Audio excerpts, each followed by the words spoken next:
And it's a great pleasure again to invite David Cook to give the second of his talks at this course. He's going to talk about what ethical considerations are implied by the Imago Dei doctrine, which I think means the image of God.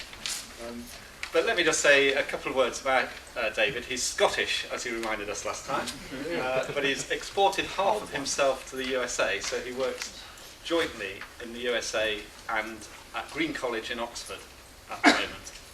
Where you're chaplain as well as... no longer. No longer, used to be chaplain as well as the other academic work that he does. He's well known in Britain for being on the radio programme, The Moral Maze, for doing Thought for the Day, which is a daily thought.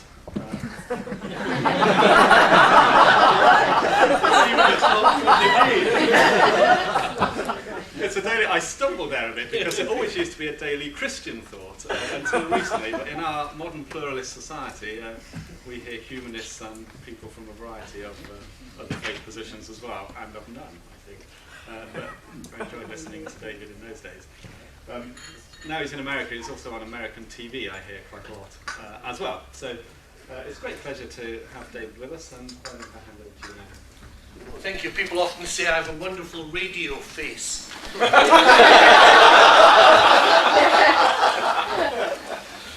Radiant. Thank you. I recently attended a lecture in Liverpool, in the Roman Catholic Cathedral, otherwise known as Paddy's Wigwam. It was Bishop Desmond Tutu who was opening something at Liverpool Hope University. And he told a story to the audience which reminded me of the first time I'd heard this particular story. The version I heard was about Christian Barnard, who, after he first did a heart transplant, everybody in the world wanted him to come and give a lecture on how to do a heart transplant. And so he travelled the world, and of course, you know, we're enjoying hospitality here in St Edmund's College. Well, he used to get the best of everything. Indeed, in one country, they gave him a Rolls Royce with a driver, and the driver drove him everywhere to give this lecture on how to do a heart transplant. And he did 35 lectures on how to do a transplant. And he was on his way to the final one, number 36. And he said to the driver, "I don't feel like giving the lecture tonight." And the driver said, "Well, I'll do it instead." And Barnard said, "Now don't be silly, you know, you're a chauffeur and I'm a heart transplant surgeon." The driver said, "Look, I've been at every one of your 35 lectures. I know it off by heart. It's all done with slides anyway. They've never met you before. Nobody will know the difference." So Barnard said, "Let's do it." So they changed places, they pulled up at the door, and Barnard got up, opened the door, and the chauffeur got out, went up to the front in the podium, and he gave an outstanding lecture on how to do a heart transplant. So much so he got a little bit carried away. And at the end of the lecture he said, "Anybody, any questions then?" Barnard was sitting at the back and he thought, this is not going to go well. And, there's always one. Every audience has one person who asked this nasty, detailed, technical question, and sure enough, somebody did. And Barnard thought, we are in very deep trouble now. And the chauffeur said, "You know, I'm really disappointed in an audience so intelligent, so bright as this, that we had such a stupid, obvious question. That question is so simple, my chauffeur at the back will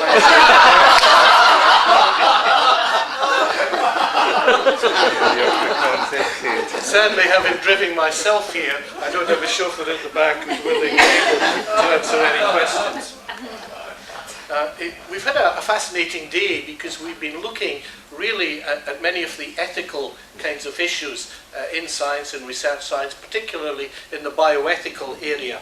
And I think that when the organisers put together the programme, they wanted to give this particular topic what ethical considerations are implied by the image of God, the Imago Dei doctrine.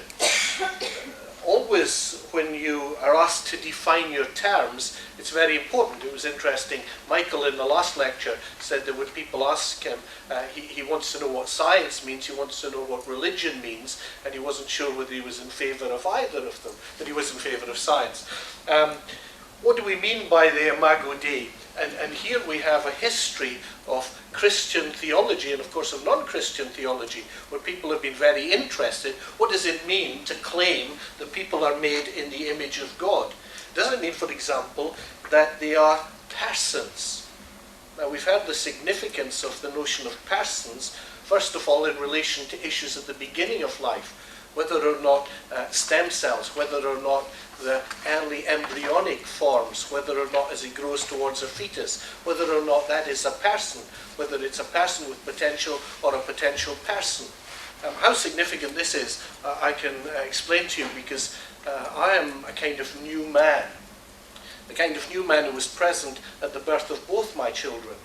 And the first time was in Nottingham in the Women's Hospital. It was 1 o'clock in the morning. And sadly, they were severely understaffed. There was one midwife, my wife, who was in labour, and myself. And so the midwife said, "Are you willing to help?" And of course I said, "Yes, absolutely." She said, "Well, you take one leg and I'll take the other."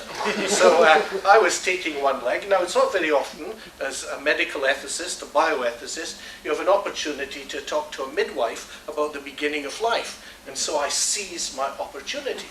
And I said to the midwife, "Now, do you think that what we have here is a person with potential, or do we have a potential person, or do we have a parasite? What is the status?"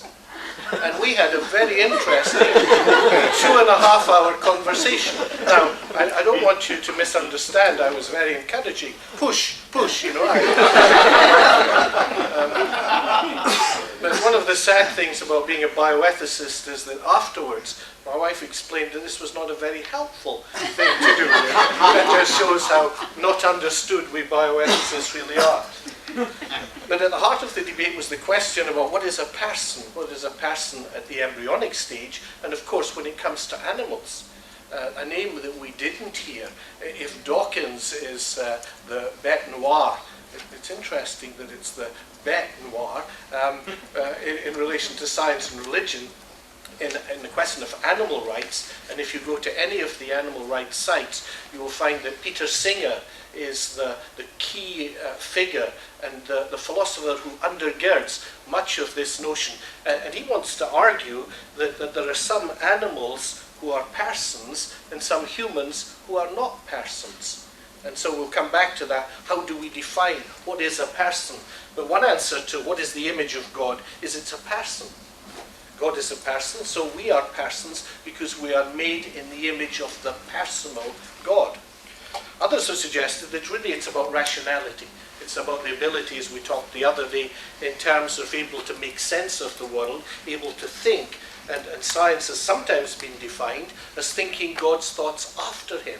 And so in that sense we have a God who thinks, and so we as human beings made in his image are able to think his thoughts after him and to think at all. Others again would argue that the heart of being made in the image of God is the ability to will, to make a choice, to have volition. God said, "Let there be light," and there was light. God expresses his volition, and his will leads to it happening.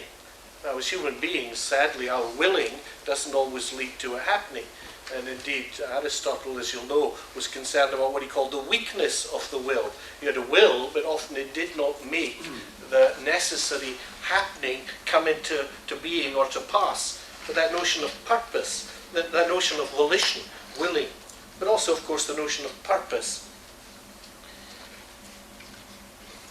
If you read Aristotelian science, it's interesting that Aristotle wrote physics, and then he wrote, well, what do we do after physics? Metaphysics. And metaphysics just means what comes after physics.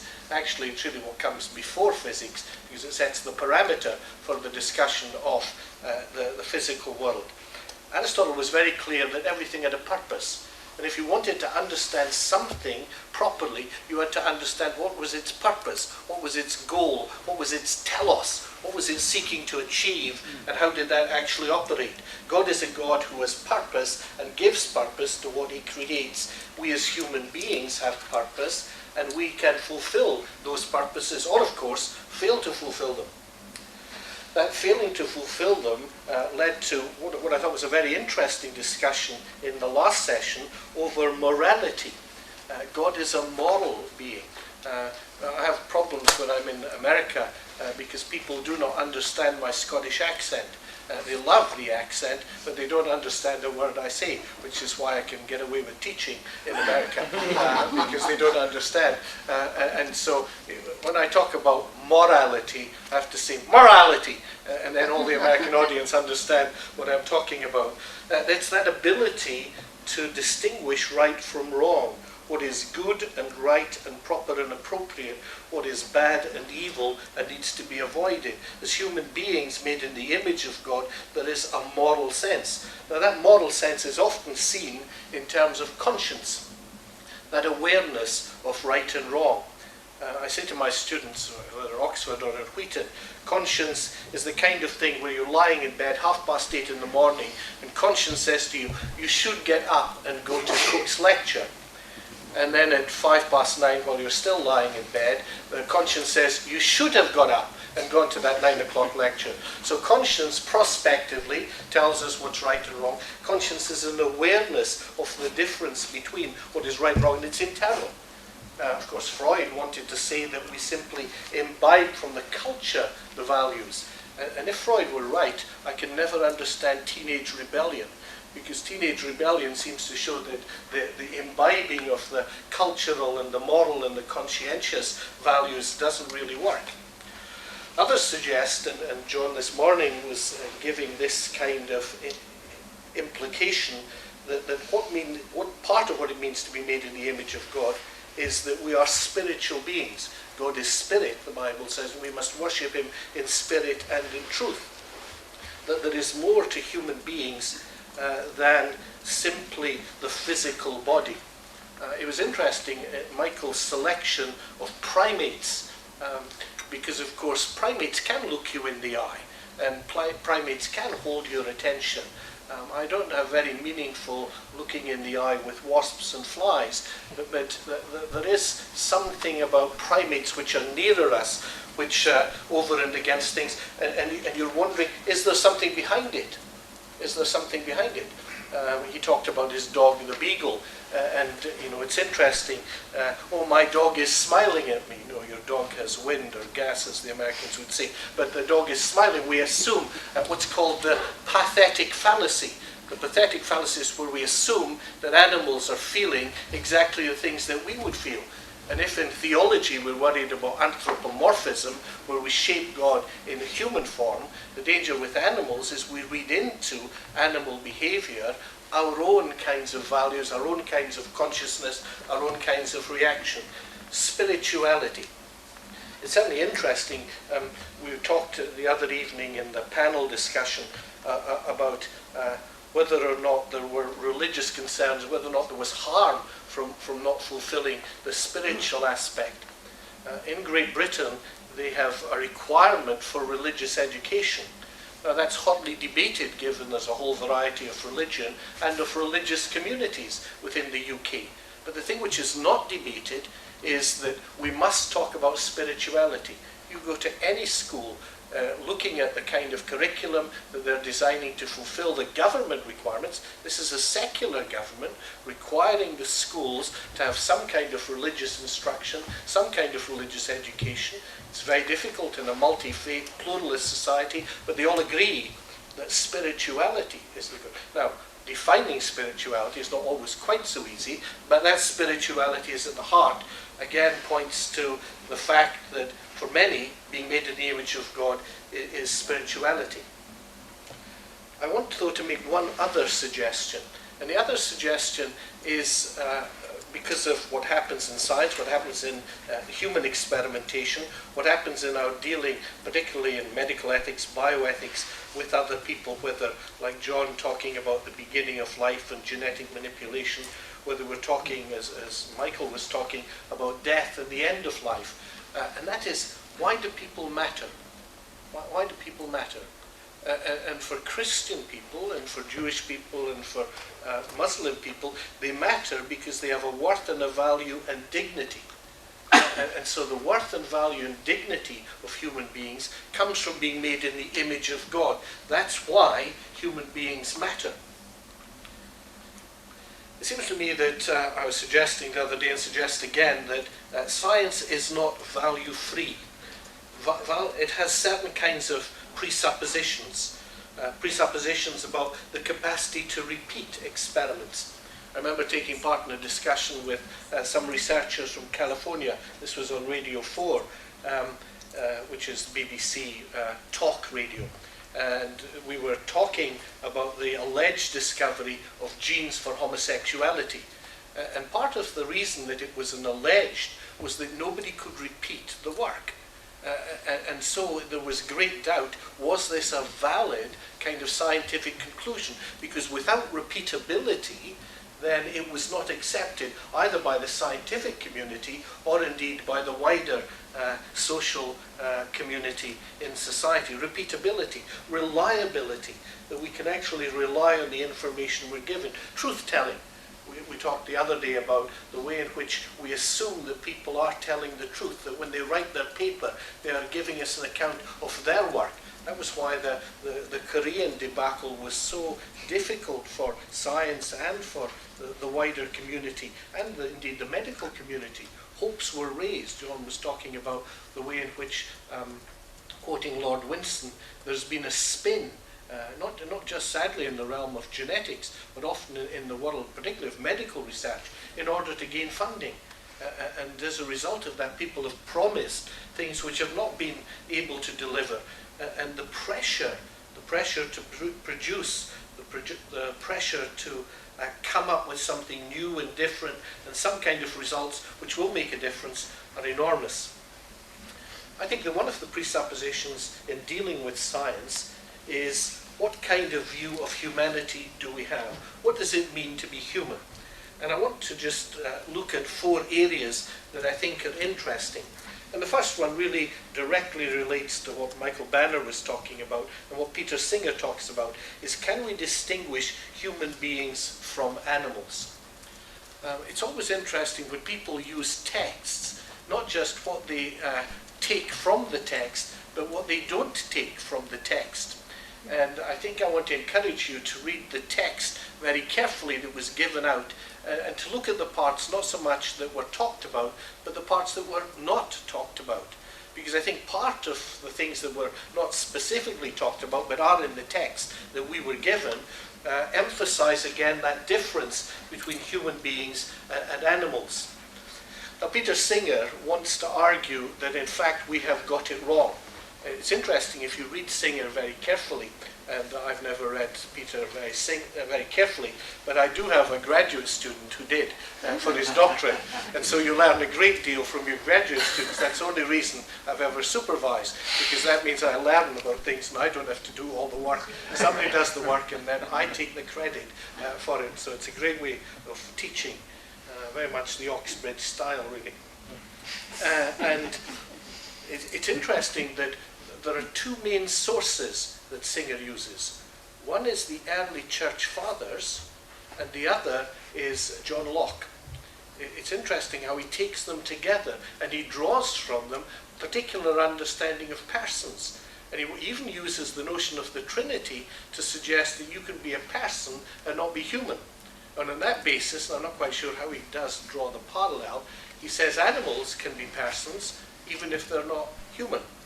And humans can be not persons, even though they are animals. So it's very interesting. Now, behind that, he has a very particular list of capacities. And if you read Singer carefully, you find that he actually changes his list in the different kinds of books that he writes. He's not quite consistent. And the main source is partly from Locke, but also from a man called Joseph Fletcher, who wrote a book called Situation Ethics. And he has a list of capacities of persons. He says, what does it mean to be a person? You must have the capacity to do certain things. You must be self-conscious. You must be able, over time, to be aware. You must be able to relate to other people, which is why when Michael was talking about different levels of animals, he wanted to emphasize sociality. That animals, some animals, want to be part of a group. They function as part of a group rather than just isolated individuals. And so the notion of certain kinds of capacities. Now, on that basis, Singer wants to argue people in the womb, the neonate, the newly born child, the person who's suffering from Alzheimer's, people who are in persistent vegetative state, are not really persons, because they do not have consciousness, they do not have the capacity to relate, they do not have awareness of themselves over time, therefore they are not really persons. And of course implicit in that is a value judgment. Persons are worth protecting, people who are not persons are not worth protecting, at least in the same kind of way. So Singer wants to say that the difference between animals and humans is in the issue of capacity, and he wants to argue that some animals have more capacity or even sometimes superior capacities to certain kinds of humans. Animals, is there a difference? Is there a difference also between material being? Many of the books on the bookstall talk about the environment and the importance of the environment. And indeed, James Jones, the Bishop of Liverpool, takes the very same passage that we had earlier and does some interesting things about a proper environmental concern, where God is concerned not just about the animal world, but also is concerned about nature itself, and the way that the covenant is not just with Noah, but actually with the earth, and our responsibility, therefore, in light of that covenant, for the earth. But much of the danger in certain kinds of environmental philosophies, I was going to say ideologies, is that material being itself takes on a value. That there is something about the material world which is valuable in itself. I always feel that there's a difference between a human being thinking that we're just the same as grass, and grass thinking that we're just the same as grass. But how we actually judge the awareness of material things, how do we distinguish human beings from stones, from material objects in the world? But of course now with science and the development of science, then we are able to have robots. I've attended a number of conferences where we have had live robots. I'm interested in that word, live robots. Real robots which function, and they can walk upstairs and downstairs, they can do all kinds of particularly repetitive things much better than many of us can. There's a wonderful book called Dimensions of the Mind, which is edited by someone Hook. And in it there's an article by a man called Paul Ziff. And Paul Ziff wants to draw the distinction between robots and human beings. And he has a long list of differences. But the one I like best is that if my neighbor had a robot wife, would it be like coveting my neighbor's wife or coveting my neighbor's robot? He thinks that there's a difference between the relationship. And Ziff is very interesting because he comes from a sociological kind of background, and he's saying there's something fundamental about relating which is fundamental to what it means to be human, which in fact robots, yes, you could build it in, but then it would not be the kind of natural relating. We would have to program, and the fact that we would have to program distinguishes, certainly in Ziff and many others' minds, the difference between human and non-human, human and robots. I had a student, a PhD student at Heriot Watt University, which is a technological school. And it was slightly odd for me, a philosopher, a theologian, bioethicist, to have someone in that kind of setting. But I went up a number of times to visit him in Heriot Watt. And he showed me the virtual reality machine. The virtual reality machine was really designed for astronauts and for pilots, so that you had the experience of being in space or flying. And that's what they did kind of 8 till 5 every day. But then when 5 came, they then used the all-over bodysuit to have different kind of virtual reality experiences. And they played all kinds of games and engaged in all kinds of activities in virtual reality. And what my student was writing about was whether or not there was a morality in virtual reality. And indeed, he wrote a book called Virtual Morality. What kind of moral standards? If you can rape somebody in virtual reality, is that rape? If you murder somebody in virtual reality? Is that murder? Is there some kind of distinction between actually doing something in the real world and having that intention to kill, that intention to do evil to someone? And what is humanity?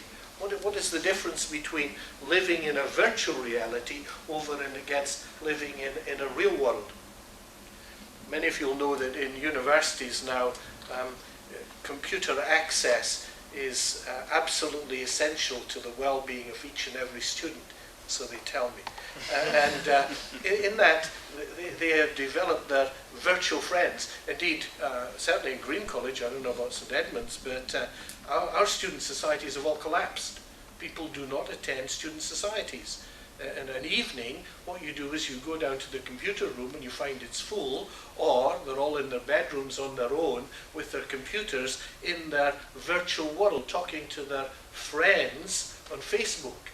They don't actually see their friends. And of course, one of the great delights, so some of them tell me, is to be somebody different. You can be whatever you like. I have this little fantasy. I get on the train in Oxford and I sit down, I'm going to London, and people say, "Oh, what do you do for a living?" And I want to say to them, "I'm a brain surgeon." And they'd say, "Oh, a brain surgeon, that's really interesting." And I think, because I've spent quite a lot of time with some brain surgeons, that for round about the 55 minutes it takes, I could just about convince them, as long as they had never really met a brain surgeon, I could be anything I wanted. Well, of course, in the computerized world, you can be anything you want at a safe kind of distance. And so to what extent is there, in virtual reality, virtual friends, what's the difference between a virtual friend and a real friend? Neither of my children ever had imaginary friends, but I did have a number of colleagues whose children did have imaginary friends. And getting into the car with all the imaginary friends was often a nightmare, because there were more imaginary friends than there were room in the car, and they wouldn't go without their imaginary friends, and we thought there's something not quite right here, but perhaps we can discuss that. What is the image of God then? If as human beings we want to claim that men, women are made in the image of God, that human beings are made in the image of God, it's a source of individual dignity, worth and value. I want to emphasize the word individual worth, dignity and value, because the danger in the kind of consequentialism which Michael rightly, I think, is concerned about is that there is a kind of false sense of community. There is a false sense of community where people can escape. Kierkegaard says the crowd is a lie. The crowd is a lie because in the crowd we do things that we would never do on our own, but we do it as part of the crowd because we go with peer group pressure. I have two sons and they had two crosses to bear in life. One is that they looked like me, and the other was they lived with me. Now, what was interesting was number one son, he liked flared trousers. And number two son, he liked skin-tight jeans. So here's two boys, 18 months between them, brought up in exactly the same household, same kind of genetic background, and yet one of them wears flared trousers and the other wears skin-tight jean trousers. So I would say to son number one, "Why do you wear these old-fashioned flared trousers?" And he would say to me, "Everybody wears them." I'd say to son number two, "Why do you wear skin-tight jeans that look as if they've been painted on you?" And he said, "Everybody wears them." Now, you don't need to be a philosophy lecturer to understand that it's not possible for everybody to be wearing both flared trousers and skin-tight jeans at the same time. But they wanted to be part of the crowd. They did not want to stand out. They wanted to fit in. They wanted not to be seen so much as individuals, but to be very much part of that peer group and that peer group pressure. The Christian notion of the image of God emphasizes that each and every individual has a worth and a value and dignity in herself, in himself, not just as part of the crowd, not just as part of a college. You know, colleges are very interesting because, yes, everybody's a member of St Edmunds, everybody's a member of whatever academic institution that you went to or are part of.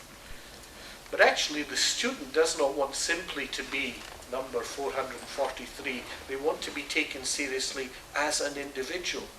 And indeed the tutoring system in Cambridge and in Oxford is designed to spend time with the individual, both in teaching the individual, but also being concerned for the well-being, and that covers every aspect of life, of the whole person, this individual, because he or she has worth and value and dignity in herself and in himself.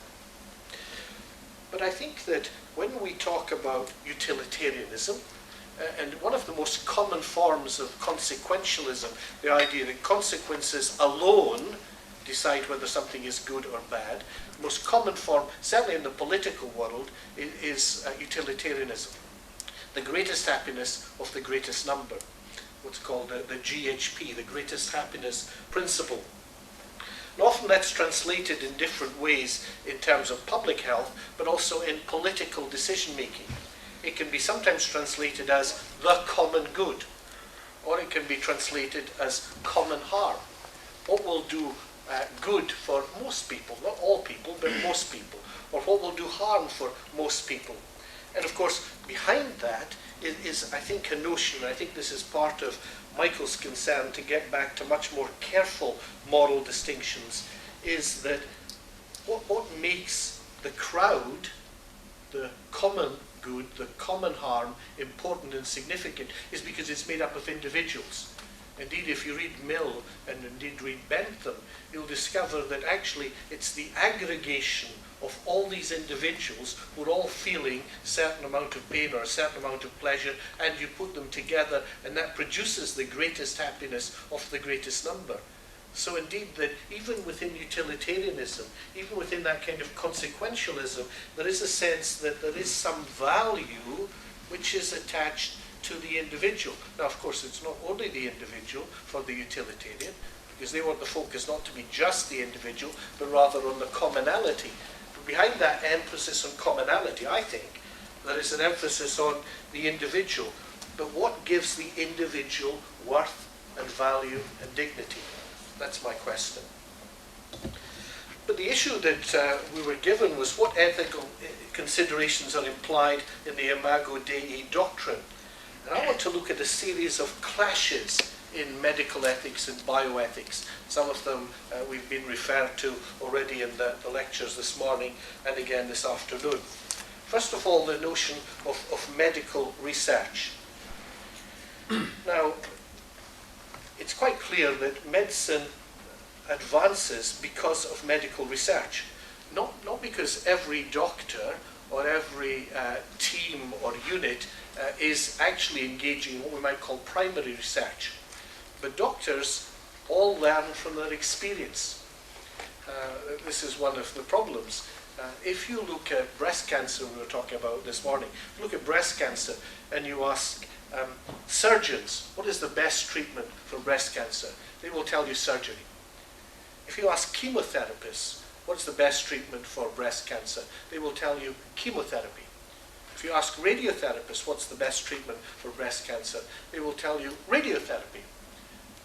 Now, all three cannot be right, and that's why there is a trial going on to try to decide, well, what is actually the best one.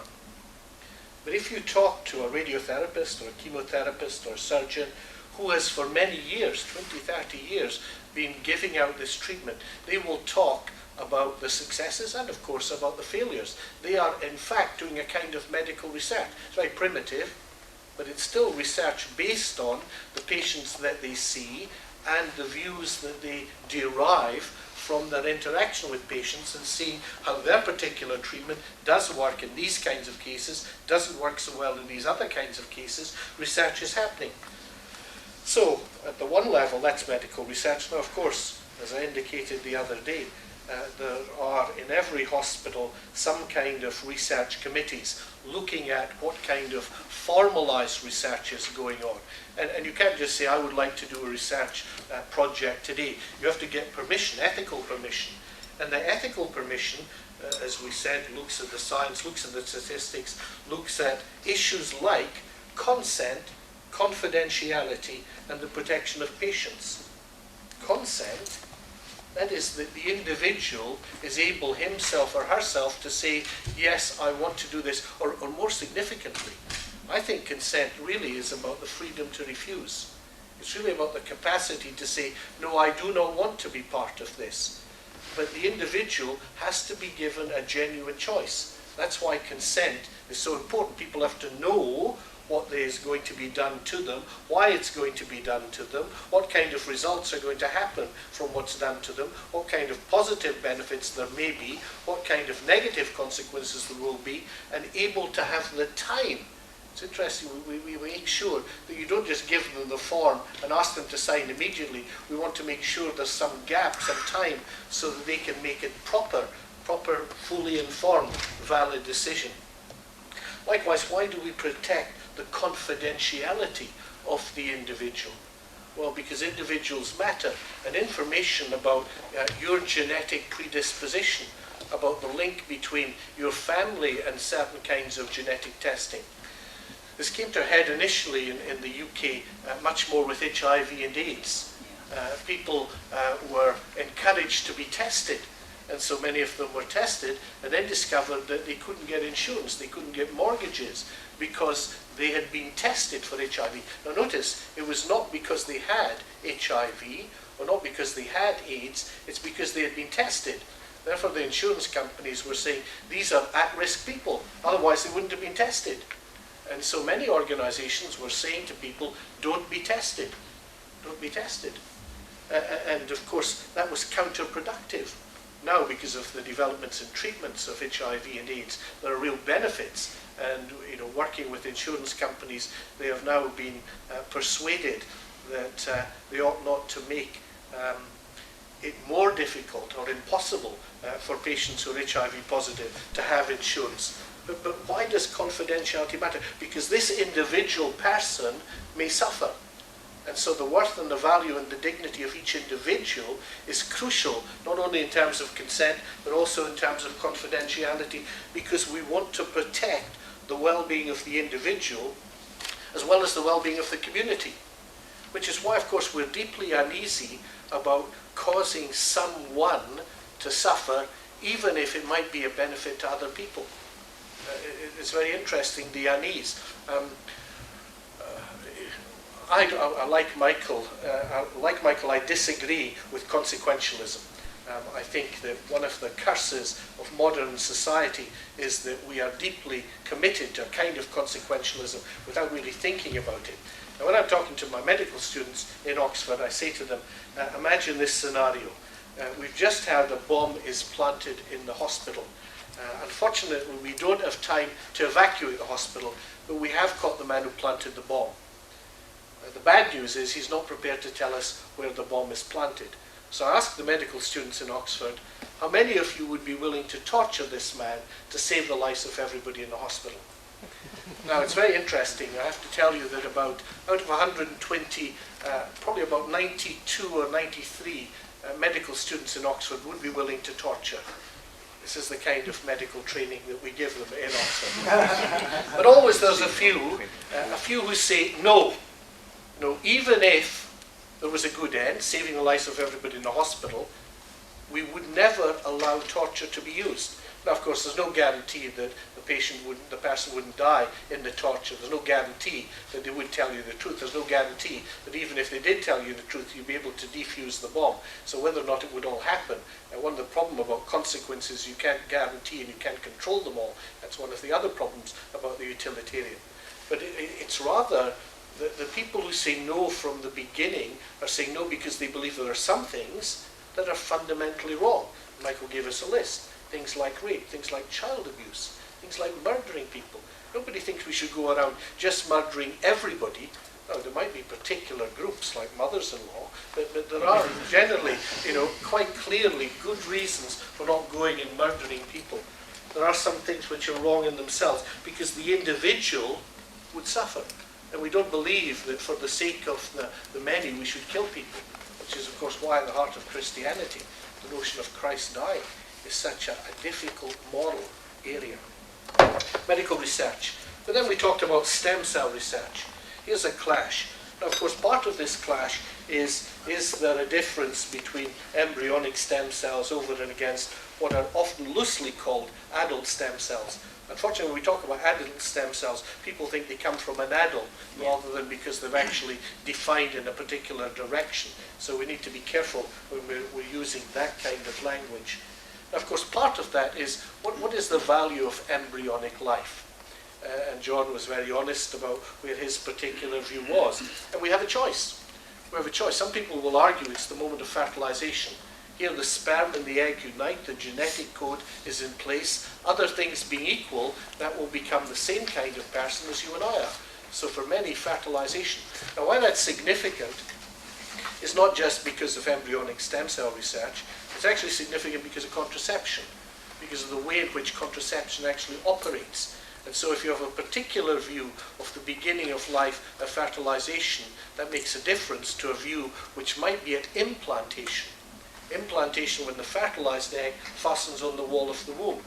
And so many, particularly in the medical world, would suggest that implantation is much more the moment when human life begins. Others, of course, would suggest, like Mary Warnock and the majority of her committee, that it's at the 14-cell stage, the 14-day stage. 14 days because then you have no more twinning. 14 days you have one individual rather than two. 14 days the primitive streak begins to develop, which becomes the central nervous system. And so Warnock wanted to indicate that somewhere between 14 and 16 days the capacity to feel pain might, not it did, but it might be there. And she and the majority wanted to be cautious, so they went for the 14 days. Others, of course, would argue that quickening, when the woman first feels the baby moving independently inside her, kicking, then that's when human life begins. The British Medical Association, they want to argue that human life begins at viability. Now, when David Steele introduced his abortion law back in 1967, became law in 1968, that was 28 weeks. That's when high-tech medicine, special care baby unit could keep a child alive outside the womb. Now we're down to 20, 21 weeks. And so it's a sliding scale, and the British Medical Association recognise that there is a sliding scale, which is why, again, now in Britain, there's a discussion about abortion. It's not just about should we have one doctor rather than two. The discussion is because there's a deep unease in the medical world at struggling to keep children alive outside the womb at 20 weeks and being allowed to abort up to 24 weeks. So they want to lower the limit from 24 to 20 to bring medical practice in a more consistent kind of way. It'll be interesting to see how the debate is actually conducted. Others argue that human life begins at the moment of birth. And indeed, they look to the Old Testament. God breathed his life, so it's the breath of life, which is why when you're watching all these hospital dramas on television, and then you see a child being born, and they pick up the child and they smack it to make it cry. And you think child abuse begins early in the West. Well, no, it's rather because the breath of life. You don't want a stillborn child, the breathing child. That's when life begins. And we mentioned Joseph Fletcher before.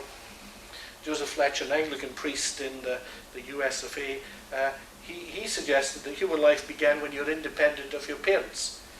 So, of course, on that basis, most of my students in Oxford aren't really alive yet. But I like the story of the rabbi, the Roman Catholic and the Episcopalian, the Anglican. And they're discussing this difficult question about when does human life begin. And Roman Catholic says fertilization. Genetic code in place, human life began. The Episcopalian, the Anglican said, no, the moment of birth, God breathed his life, that's when human life begins. And the rabbi said, no, when the dog dies and the children leave home, that's when life begins. Actually, the problem is not just when life begins, but the value attached to human life at the different stages. If you'd had a stillborn child 7, 10 years ago in a hospital, they'd have taken the stillborn child, taken it down to the sluice, taken it down to the incinerator, and got rid of it. But now if you have a stillborn child, they dress the child, they give the child to the parents to hold, they photograph the child, they name the child, they bury the child, because they recognize that for the parents, this child is part of their life. Yes, the child was in the womb, but nevertheless, this. And so here is the church recognizing in its pastoral care, hospital chaplaincies recognizing in their pastoral care the significance of the child at this particular stage. And so it's the value which is attached which creates a problem. Should we protect embryonic life, and how far down do we go? How far do we go? And are there ways of drawing lines? Which is why, of course, people were asking, well, why don't we just concentrate on umbilical cord stem cells, or stem cells which are from already differentiated, if they are as flexible as they seem to be in modern research, which is less contentious than actually dealing with embryonic, where at least 15%, perhaps more, are uneasy about embryonic stem cell. It's the same in terms of fertility. John was indicating that when it comes to fertility work, you cannot just do as you like. If you read in the papers today, again, the Scotsman's delight, those free newspapers, the HFEA, Human Fertilisation Embryology Authority, have withdrawn a license for one of the most successful fertility doctors in the United Kingdom. They say he can carry on practicing, but he cannot run the clinic. He is not fit to run the clinic. In other words, it's being regulated by central government. And that certainly in the United Kingdom scene and in many of the European contexts is very clear. It sets the limit to what kind of experimentation you can actually do on human embryos.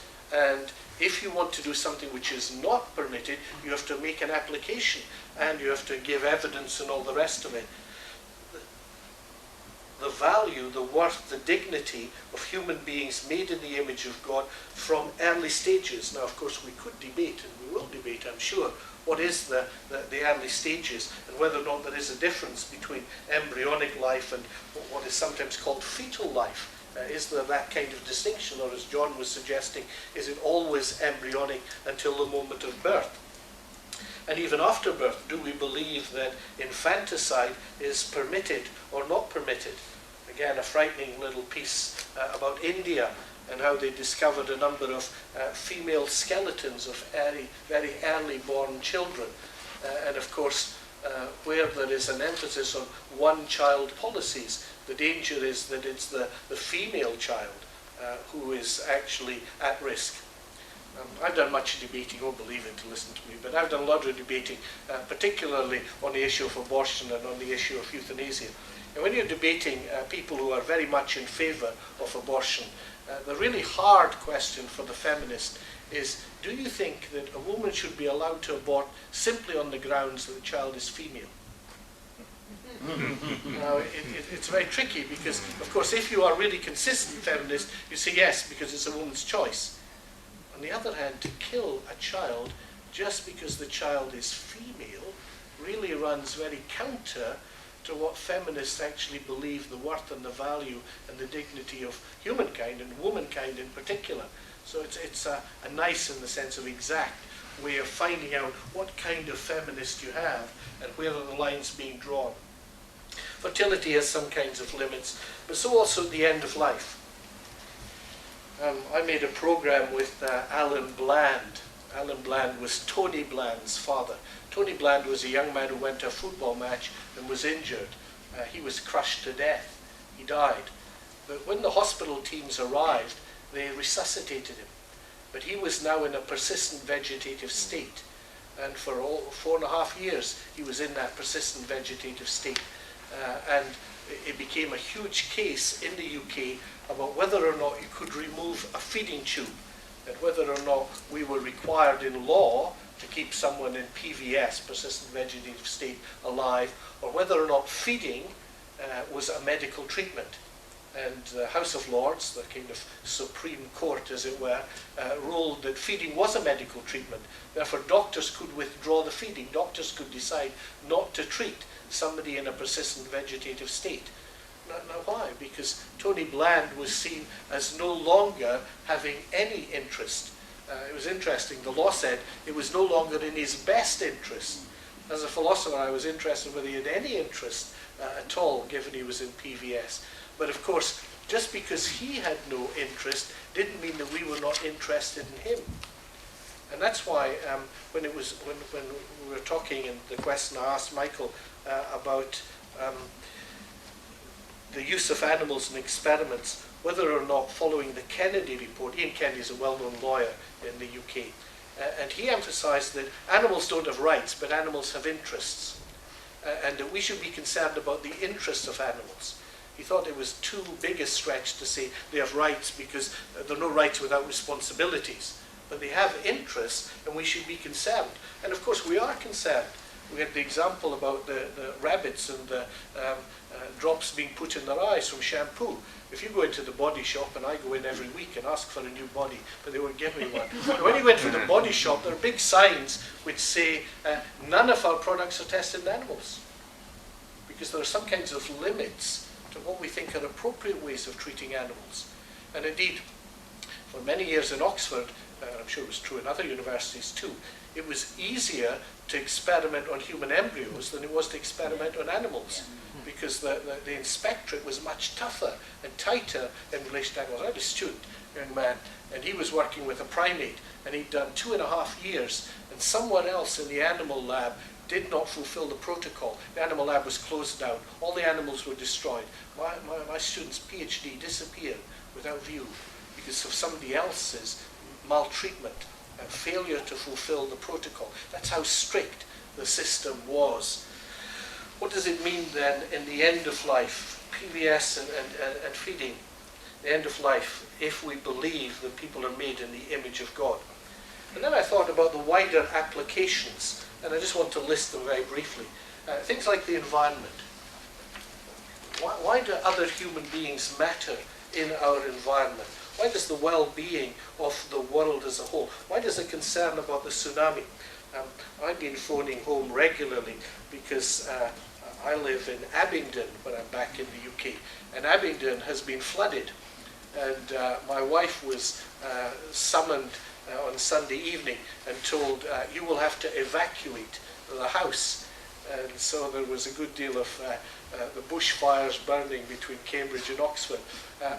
How do we deal? Now, we're very concerned in the UK about flooding in people in Tewkesbury or Worcester or Abingdon. But why should we be concerned about people in Indonesia? Why are we be concerned about people who are affected by tsunamis? Well, we are, because they're made in the image of God. We're also concerned about bioterrorism. Bioterrorism means that not just individuals are vulnerable, but all groups of individuals are vulnerable. And the implications of creating some kinds of biological life which could do harm, not just individuals. On Sunday morning in church, they realised that part of Abingdon was flooded very near where the church was, and so they decided to open the little cafe that we have and to give everybody tea and coffee and biscuits, particularly the firemen and the policemen who were working, but also people who were homeless, and invited them to come into the church. And one man came in and he was soaked up to his chest, and he said, "Can I have a shower?" Well, I've never known anybody who's come to church and said, "Can I have a shower?" But he described how he'd gone downstairs from his home and discovered that the water was up to his chest. The difficulty, it wasn't flood water only, it was sewage which was coming out through the floor and through the toilets, and he was covered in sewage. That's why he wanted to have a shower. Fortunately, we do have shower facilities, and he was able to have a shower and a change and all the rest of it. But think of the way in which damaging the water supply actually could make significant harm for any group of individuals in society. Not just that whole question, but the neurosciences. One of the exciting things about being in the USA is that because of freedom of information, people are much keener to tell you about the latest research. And if you go to Washington, D.C., there are always some conferences telling you about the latest nanotechnology or the latest neurosciences and all the rest of it. And I was at a meeting a little while ago now where they were showing which part of the brain is affected by post-traumatic stress. They were showing people, particularly who'd been in Iraq or Afghanistan, and how a certain part of the brain was affected. You could tell that from an MRI. And so what they wanted to do was to remove the memory. And really what neuroscience was trying to do was to find ways of removing, they would like to remove individual memories. That may be very difficult, but certainly if you can identify certain areas that light up when you talk about particular events, it's pretty clear that there's some correlation between the memory and that area. And so the question then was, should we do this to human beings? What does it mean to be a human being? What does it mean if we take away that memory of being involved in a flood or losing your best friend in a bombing incident in Iraq? What does it do? And who controls? Who decides what memories we will be allowed to have or we won't be allowed to have? And can you choose not to have a memory? You know, I would like to have the memory of my, well, if you've seen some of the movies, you'll know that there's whole 2.5 hour long things which are based on that kind of premise. Neuroscience, and of course we've seen in genetics. What do we do to human beings? How far do we change the basic structure? I have a number of students who changed sex. They changed the body in order to become mostly men becoming women. But there have been one or two other counterexamples. But now, what do we do when we change the sex of someone? And if you talk to plastic surgeons who do this kind of operation, then it's interesting to see their hesitation about what they're actually doing to the individual, not just in the short term, but in the long term. And what do you do to the sense of identity, the worth and the value and the dignity of the individual? The web is wonderful. I don't pretend to understand the web. I don't pretend to use it. But every now and then people say to me, you must look up this word. And many of my friends have said to me, you must look up transhumanism. Because there is a whole philosophy which says, actually, there is an alternative to being made in the image of God. And that is, let us make human beings in our own transhuman. And that means that we can actually change how old we should be. My friends who are gerontologists, they used to be gerontologists, used to be geriatricians, but now they're gerontologists. They tell me we can all live to be 135. The transhumanists say we can all live to be 400 because we can replace every part of our body. And eventually, we can... Now, when we were earlier talking about death and the significance of death and the fear of death, here is a kind of transhumanist dream that in terms of our age, in terms of our capacities, in terms of replacing. Sounds wonderful. Sounds wonderful to think about, do you take this woman, do you take this man for the next 400 years? One of the problems in universities is where do we find jobs for young people? And we make people retire, certainly in Oxford at 65. But 365 might be suitable. That'll give us an extra 300. And then I think about the social security and the pension systems and how we're going to keep people alive, you know, for this kind of... What will actually happen to the social fabric if we were to take this transhumanism dream and apply it not just to the individual, but to each and every individual? Because if it's not each and every individual, then we offend some of the rules that most of us hold are justice kinds of rules. So what do we do then to society? What kind of replacement socially, personally, financially, and justice? In practice, when it comes to Human Fertilization Embryology Authority, UK ZERA, local medical research ethics, medical multi-centre research ethics committees, all of them are operating with a view of humanity. And I think we have a choice. We have a choice: either we take our tradition, our Judeo-Christian particular perspective on people have value, individuals have value, communities have value, because they're made in the image of God. Or we have to find some other source for the value and the worth and the dignity of each and every individual. 5 o'clock, thank you.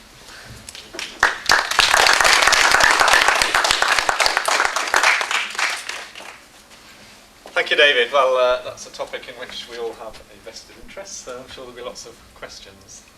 If you'd like to kick us off.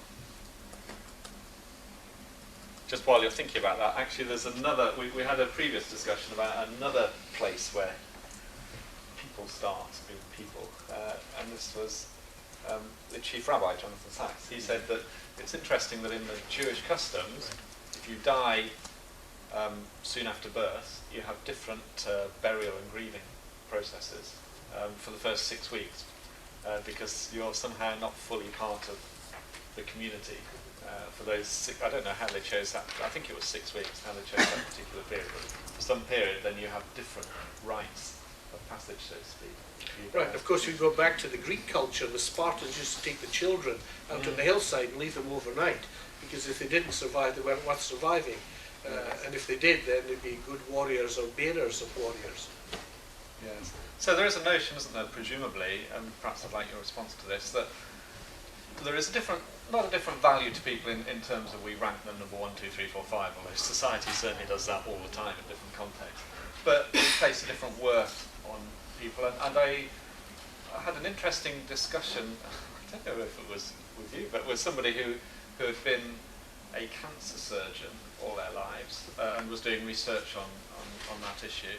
And they said they wish actually now, if they had their time over, they would not put their resources into prolonging life by 5 years in people who are age 60 who get cancer. They'd put it into neonatal, or not neonatal, but juvenile cancer when treating children, which can be different perhaps in the way you have to treat it, because that was, in a sense, more worthwhile than a person that had lived their life already. And we do have this notion, and we understand that notion, don't we, all of us in a way.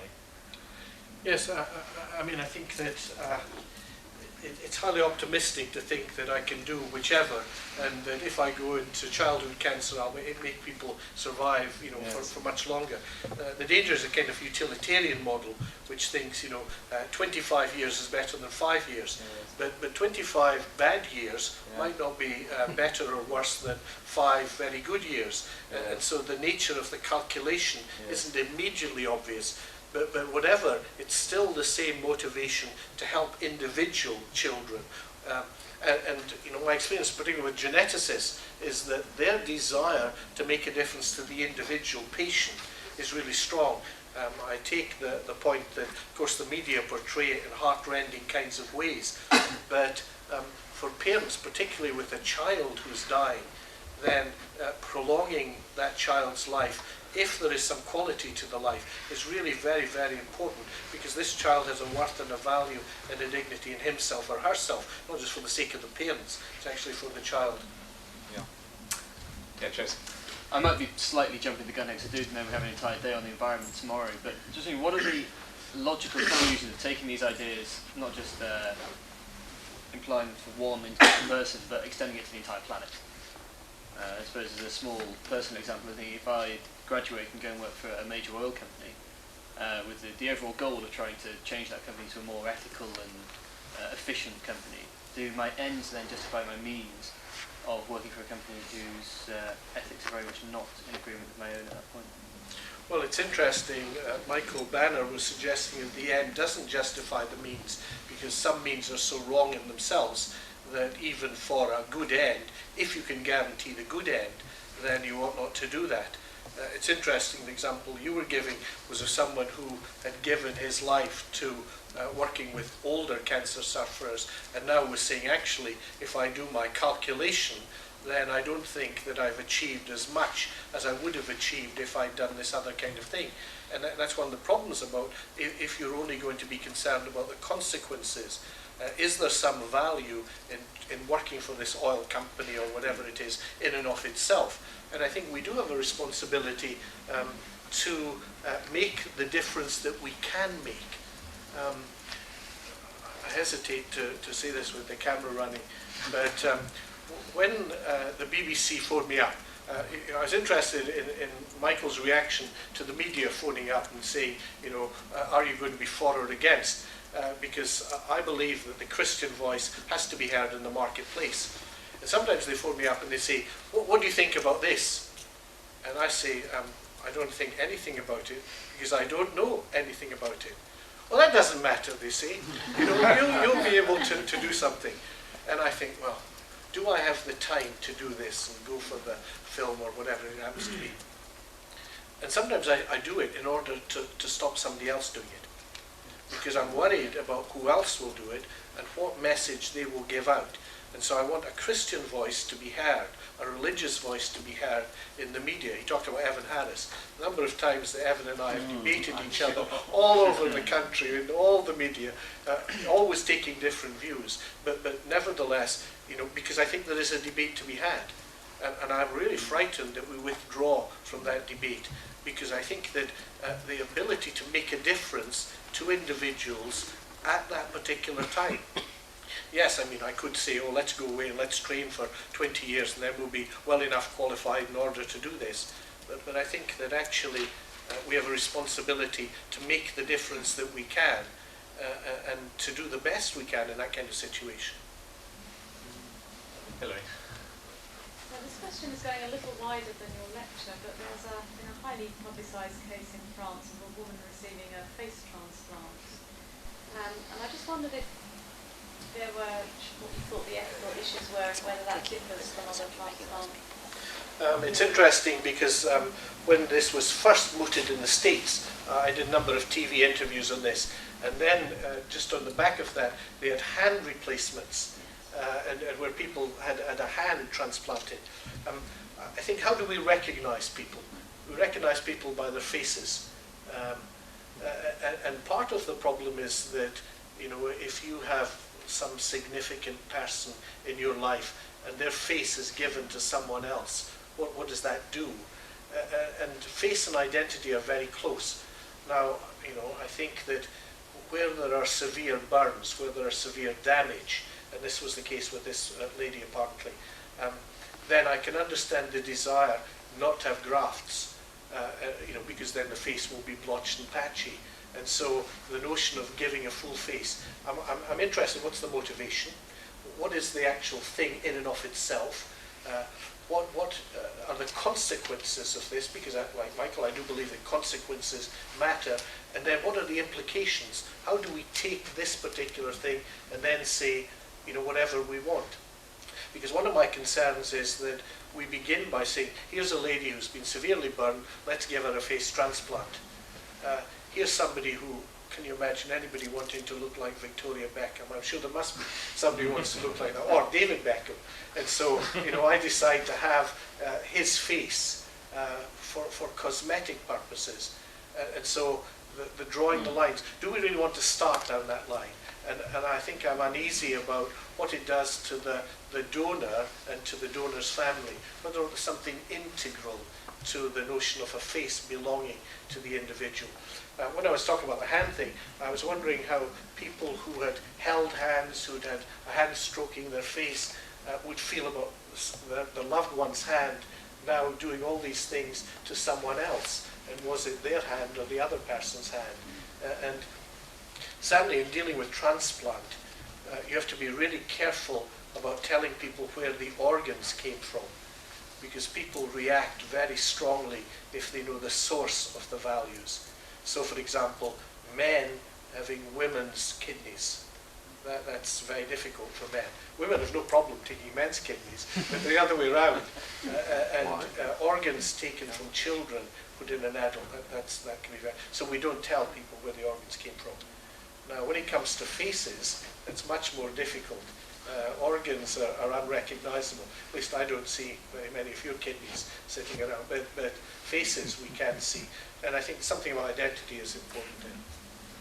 Can I just press you a bit further on this? Because one of the, on the psychological aspects, one of the interesting psychologies of people who've lost somebody who's very dear to them, a loved one, right. One of the traumas they often go through is they can't visualise their face. So I've read, they can't see them. I think this is a common thing. Sure. And yet they can hear, they can remember everything about what views they had on this and that and what they did and so on.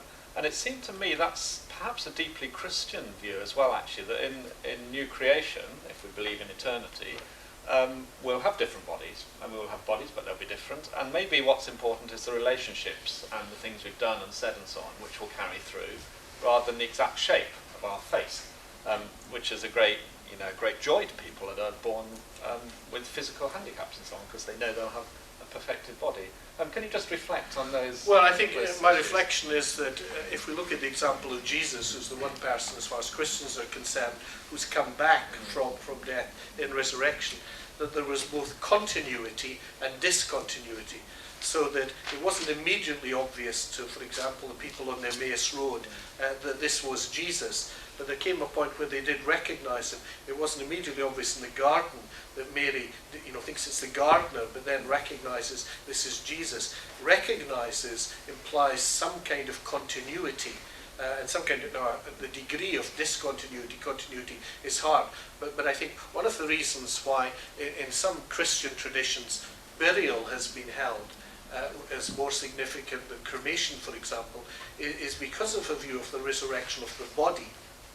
And there's something very embodied about that religious Christian emphasis that bodies do matter, and what we do with bodies matter, which is why people are uneasy. There's also been a discussion in the press about whether or not organs should be assumed for transplant.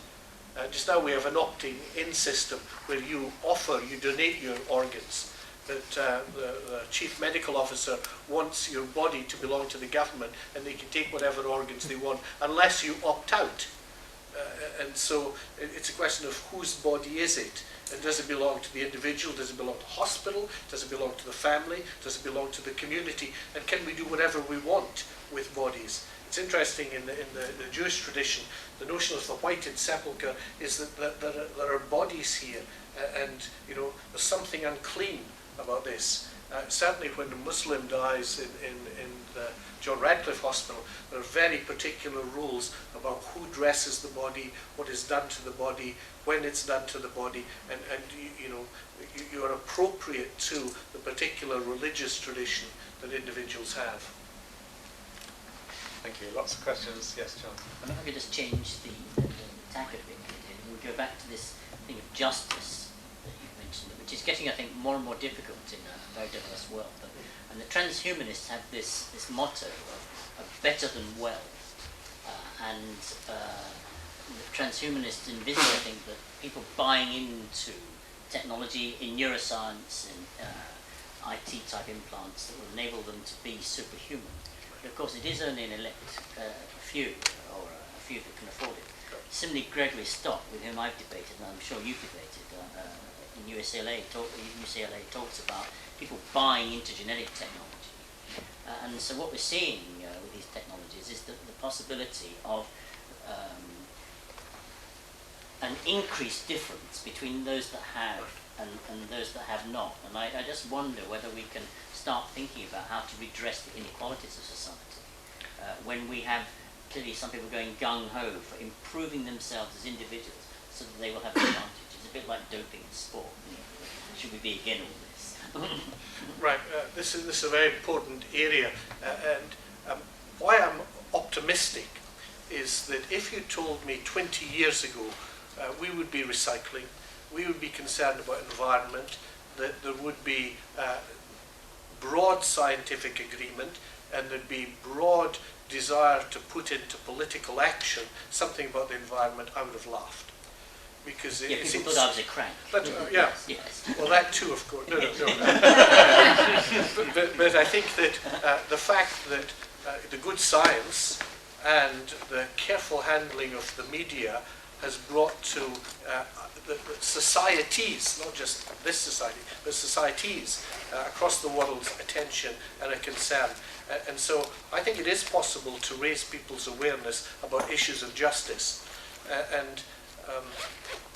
When I'm debating about animals, which would you rather save, Granny or your cat?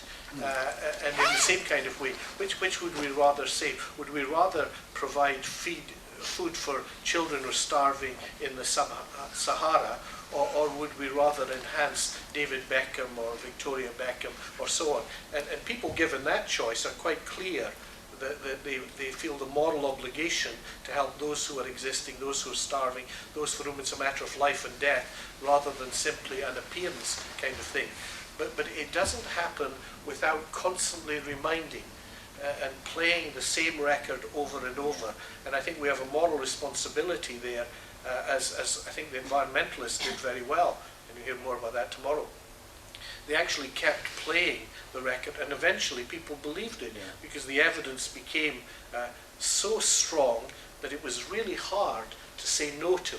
Now, there are still people who do want to say no, but it's becoming more and more of a stretch to say no, and communities and governments are really focusing much more. So with justice, the notion of having Live Aid, pop stars, putting on this and raising phenomenal amounts of money for issues of justice, for third world poverty. I don't very often go into grocery stores, but here you go into any major grocery store and here's fair trade goods. And again, who would have believed it was possible from the early days of tradecraft and tier fund to actually bring that about in our society? And if that's happening, it will happen across Europe and of course the rest of the world as well. I think you're slightly more optimistic than I am. I don't want to be a pessimist and I don't want to be an optimist, I want to be a realist. But being a realist, I think you look for examples that have worked and you look for situations that haven't worked, and it can be done. And if it can be done, well, let's do it. It's very striking that trade change was led by people like Tiff and, as you said, by Christian organisations. Isn't that an encouragement, being salt in the world? I think that ethos, too, of the fact that we're based in the image of God seems like a good way to deal with what you talked about before, to move out of this ghettoization, to move out of our groups. Right. You see so many places around the world today where value is based on tribe. Right. That if you're part of my group, you have worth, I'll try to do something to help you, but if you're not, I won't. Right. I was very touched by that emotional moment when Michael was talking about things that really mattered to him, and he talked about penal system and retribution. And then he mentioned the one individual, Harold Shipman, who, crudely, it's hard to love. It's hard to respect somebody who took in, 300 older people and killed them without consent and all the rest of it. But there we saw a genuine commitment to and a love for an individual. Someone made in the image of God, someone for whom Christ died.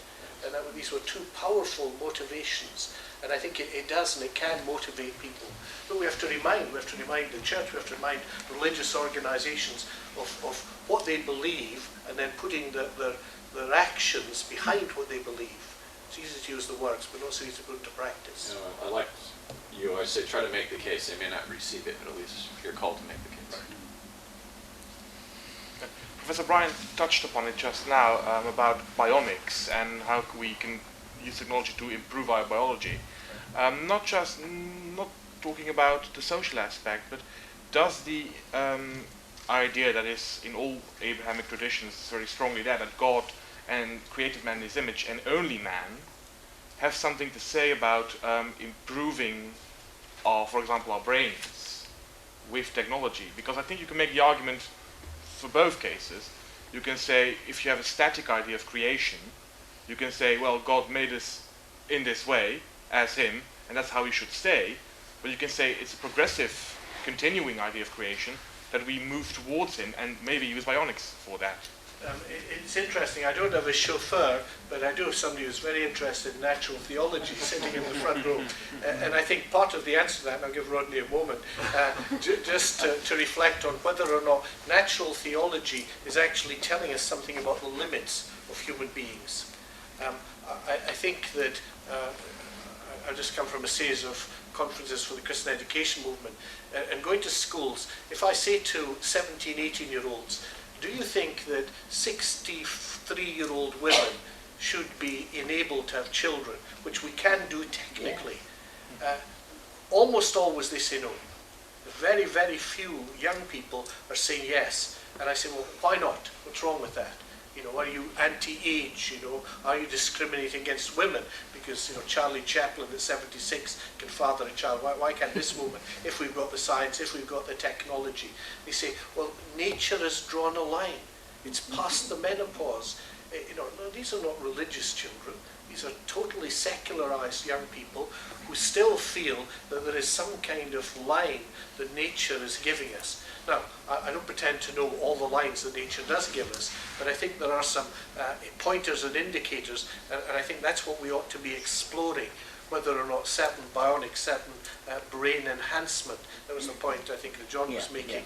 You know, there's a world of difference, it seems to me, between putting right something which has gone wrong and understanding what is normal function over and against enhancement.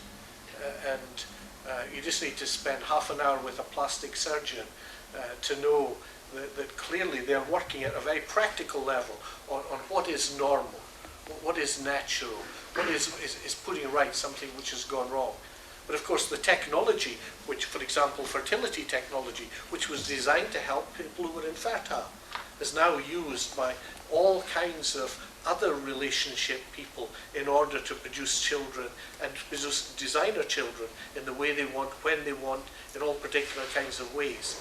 So as human beings, we have a tendency to take something which may be good and to use it for our evil ends. That's why we need to be really careful about embracing a technology without some kind of limits. Setting limits seems to be pretty fundamental. But Rodney, you would... Well, I'm not sure I want to add much. I mean, I agree totally. It's a question of... Talk to the camera. I think a lot of... I mean, it is... I mean, I think there's a close connection between natural theology and natural law, actually, when it comes to the ethical sphere. What's given us in nature, in our consciences, in our perception of what the basic goods are, and that those goods are to be promoted, such as life and so on, and things like marriage.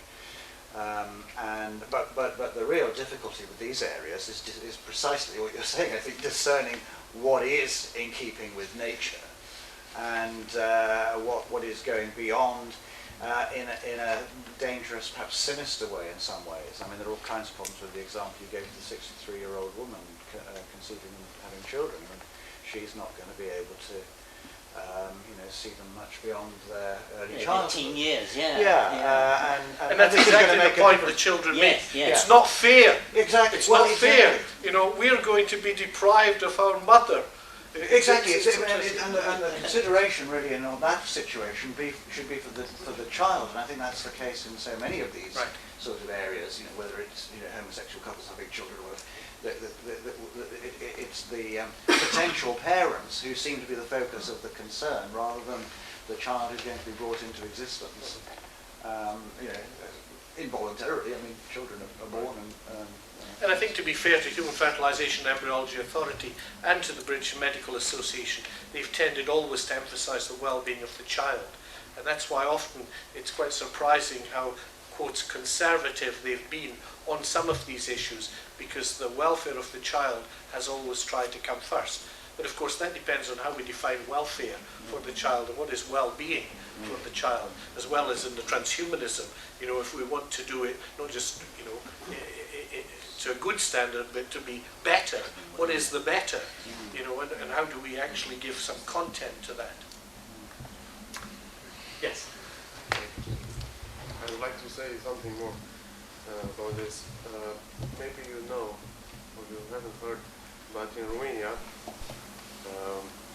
91 years old woman has just gotten the Guinness book because she had a girl, with vitro fertilization, and she gave life to this girl, and it's such a big problem because she have done this thing just for image, and this is an ethical problem. I have no problem with her, but I am thinking about that little girl and the way she will evolve, and again about this problem with changing sex or choosing to have homosexual relationship. I guess that this happens because human beings have lost their belief, and the way that we are having a value or a level for as a referency, because the only reference for value and truth is God. Right, thank you. And I think we are concerned, we should be concerned not just for the child in the case of the 91-year-old, but what it actually does to a 91-year-old body to go through pregnancy and to go through having a child. because the drugs which are required in order to make that happen are actually pretty severe, and what it does to an older woman is pretty frightening. Yes, and the girl was born premature, and that's the problem. She's so old. She will die not very far, and who will raise that girl?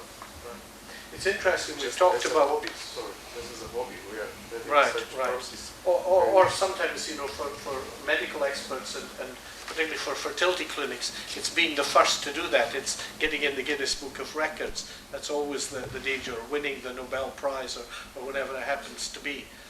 It's interesting that we've been talking about being made in the image of God and giving worth, value, and dignity. But in the Western world, we so emphasize the importance of the individual. We take the individual out of relationship either with God or with the humanity or with the world itself. And there's a proper kind of balancing there. It's not it's a given, it's an endowed kind of worth that people have. But so often individuals take that and they want to build their own world, their own life, their own kind of need meeting. You know, we talk about whether there's a difference between a want that people have and a need, and whether that need is a genuine physical need or whether it's just a desire, a want that people actually have. And so often, certainly in my culture, people want the things that they think are absolutely necessary for life. And you look at actual life and think, what is necessary?